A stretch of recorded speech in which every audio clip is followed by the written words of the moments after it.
কারণে এমন নিরাপত্তার অভাব ছিল? কী ছিল লুকানো পরিকল্পনা?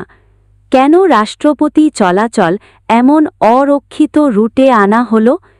কিছু মিনিটের মধ্যে এই আনন্দের মুহূর্তের অবসান ঘটানোর জন্য অপেক্ষা করছিল একটি ভয়ঙ্কর ঘটনা। 23শে নভেম্বর 1963 সালে ডালাসের ডেলি প্লাজায় একটি চরম আক্রমণ ঘটানো হয়। দুপুর 12:30টার দিকে যখন প্রেসিডেন্ট কেনেডি লিমোজিনের ট্রাফিক সিগন্যালে থেমেছিল, তখন আচমকা 3টি গুলির শব্দ ভেঙে দেয় শান্ত পরিবেশ।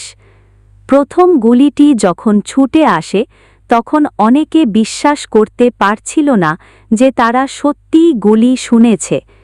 তবে দ্রুত এটি পরিষ্কার হয়ে যায়, ঘটনাস্থলেই নিহত হয়েছিলেন।